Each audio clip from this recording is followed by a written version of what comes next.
Welcome back to On a Mission, where we highlight industry leaders who are making a big impact both locally and worldwide. I'm Morgan Yonge, and today I'm joined by Nick Busse with Changing Cadence Foundation. Nick, thank you for joining us. Thank you. Thank you for having me. Well, I appreciate you taking the time. Will you tell us a little bit about what you have going on with your mission, Changing Cadence Foundation? Yeah. So the Changing Cadence Foundation is really dedicated to reinforcing the American spirit by fostering veteran camaraderie and strengthening community connections, and of course, honoring those who have served both inside and outside the uniform, whether you are currently serving or if you've already served and you're spending your time now retiring. And so we dedicate ourselves to a lot of things when it comes to bridging that gap between community and spirit. And some of the things are unifying our veterans and their communities with creating opportunities for veterans to connect. And we often try to restore the patriotism through civic engagement collectively. And I'd say one of the other things that we do, and it's probably one of the most important, is honoring our heroes and our community leaders. And we celebrate our veterans, including our first responders and exemplary community members who embody these values and duty to honor. And such important work it is that you're doing. How did you get involved? How did you get started? It's a very good question.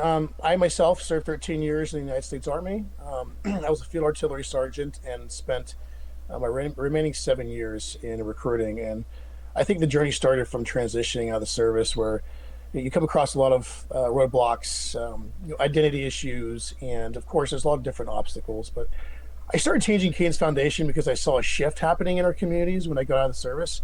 There's a big change in American spirit that once defined us as a nation. And so that sense of unity and service and deep-rooted patriotism that built this nation seemed to be waning.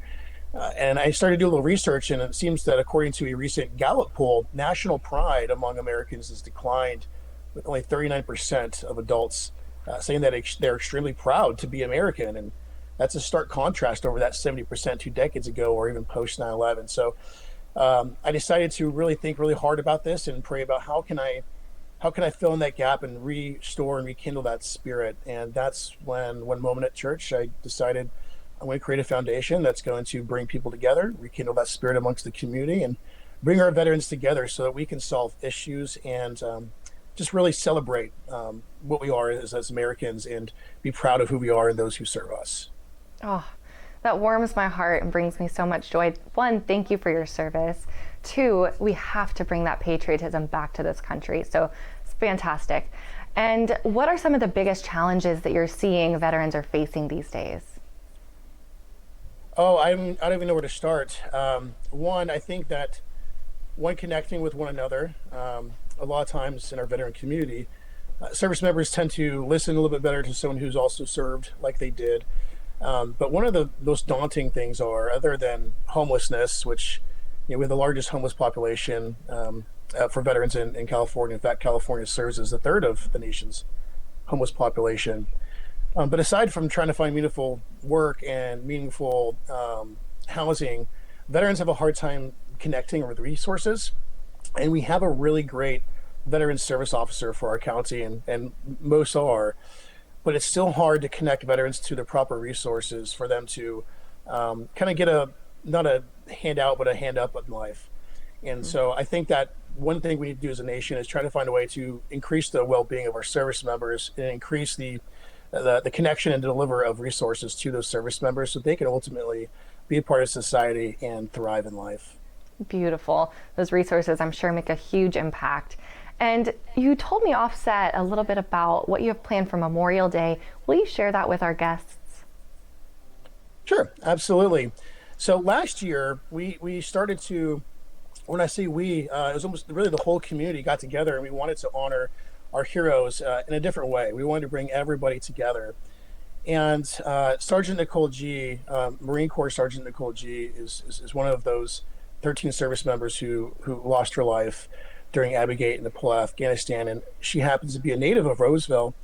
And it was a beautiful thing. What we did is her sister Misty came to me, and we came together, and we decided to do a nice Memorial Day walk along a road that's named after her sister. And 200 plus people showed up. And so we plan on doing that again this time, and I hope to increase that by an extra 100 to 200 people.